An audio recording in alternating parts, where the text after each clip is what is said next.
নতুন সংবিধান পেতে চায়। বাংলাদেশের মানুষ সংস্কার চায়।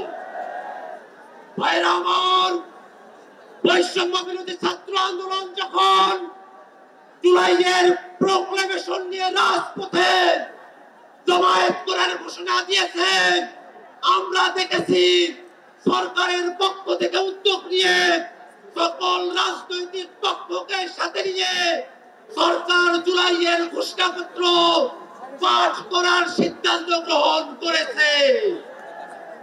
সরকারের এই সিদ্ধান্ত বৈষম্য বিরোধী ছাত্র আন্দোলনের এক অন্যতম বিজয়।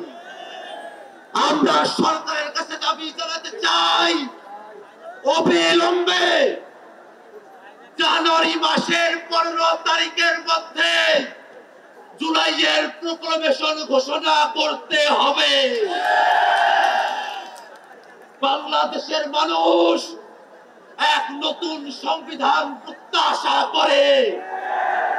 আমাদেরকে বলা হয় নতুন সংবিধান করবে, তার ম্যান্ডেট কোথায়? আমরা বলি নতুন সংবিধান নির্বাচিত প্রতিনিধিদের মাধ্যমেই হবে।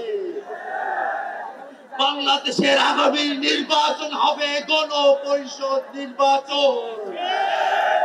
এই গণপরিষদ নির্বাচনে যারা জয়ী হবে তারা একই সাথে সংবিধান বিষয়ে সিদ্ধান্ত নেবে, নতুন সংবিধান প্রণয়ন করবে এবং আইনসভার সদস্য হিসাবে ভূমিকা পালন করবে।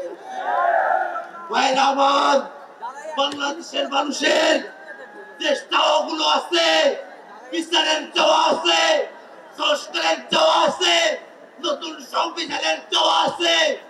বাংলাদেশের মানুষের প্রত্যেকটা বিষয়ের যে আকাঙ্ক্ষা আছে, সেই আকাঙ্ক্ষাকে বাংলাদেশের ছাত্র জনতা অবশ্যই বাস্তবায়ন করিয়ে নিয়ে আসবে।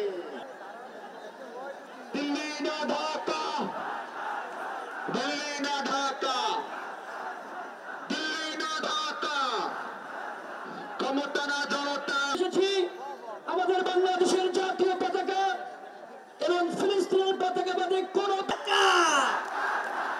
আবু সাইদ মুগ্ধ বক্তব্য দিচ্ছেন শহীদ বীর মুগ্ধের বাবা।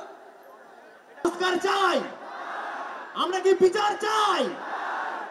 হারানোর ভয় নেই।